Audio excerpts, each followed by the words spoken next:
জীবন সঙ্গী নির্বাচনের ক্ষেত্রে অনেক বেশি সতর্কতা অবলম্বন করা উচিত। বিয়ে প্রতি রাতে ৩০ মিনিটের জন্য না, বাকি ২৩ ঘন্টা ৩০ মিনিটের কথাও মাথায় রাখা উচিত।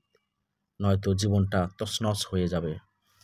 বিয়ে কেন করে সেটা না জেনেই অনেকে বিয়ে করছে।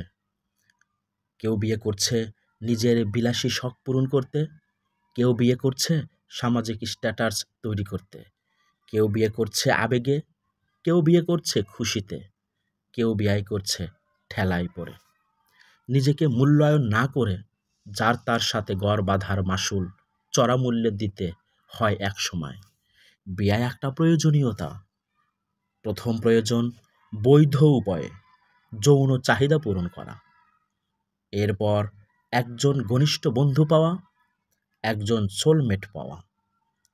মানসিকতা না মিললে, চিন্তা চেতনার মধ্যে বিস্তর ফারাক থাকলে, জীবনের লক্ষ্য উদ্দেশ্য এক না হলে গলার কাটা নিয়ে সারাটা জীবন পার করতে হয়। যারা ধৈর্য হারিয়ে ফেলেন তারা একসময় বিচ্ছেদের মতো জীবন অচল করে দেওয়ার সিদ্ধান্তের পথে পা বাড়ান। কেউ কারো মতো হুবহু হতে পারবে না, এ কথা যেমন সত্য, আবার একে অপরের হৃদয়টা বুঝতে না পারলে দুজনের মধ্যে দূরত্ব সৃষ্টি হবে, সেটাও কিন্তু সত্য। তাই মাথার উপরের পাখাটা ধীরে চলবে নাকি দ্রুত গতিতে? রাতের খাবার কি দেরিতে খাবে নাকি আগে ভাগে?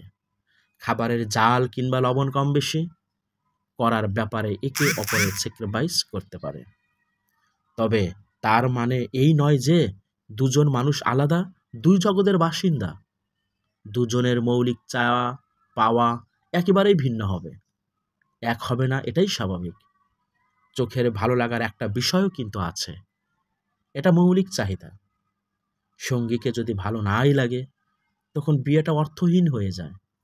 কাঁধের ওপর স্রেফ বিবাহিত তকমাটাই থাকে, সঙ্গীর হাতটা পাওয়া যায় না। অথচ কান্না করার জন্য সঙ্গীর কাঁধে মাথা রাখাটা প্রাপ্য অধিকার।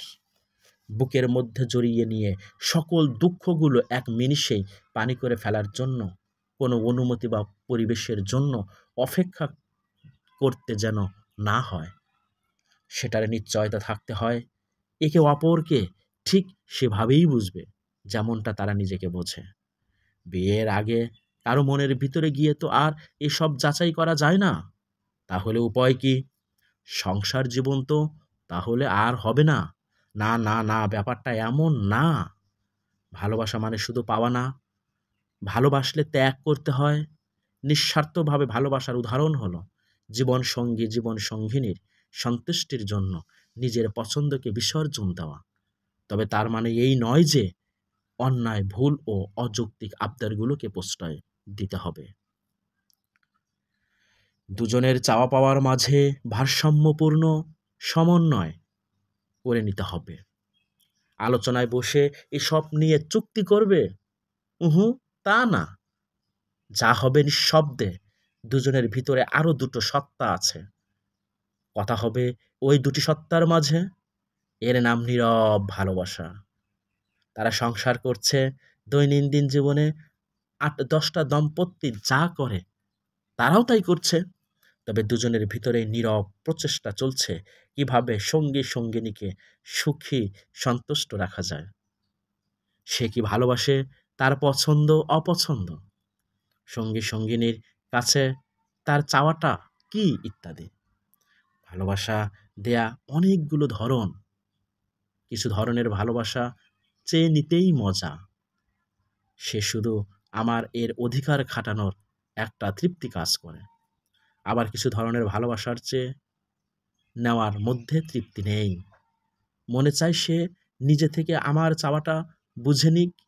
দুজনের বোঝাপড়াটা এমন হবে যে কোনটা রাগ আর কোনটা অভিমান, কোনটা মন খারাপ আর কোনটা মনের কষ্ট মুখে না বললেও অপরজন বুঝে নিবে। এটা দীর্ঘ সময় নিয়ে ধীরে ধীরে আয়ত্ত করতে হয়। ভালোবাসার সংসার চর্চা করার বিষয়, এটা কোনো প্রতিযোগিতা নয়। স্বামী স্ত্রী একে অপরের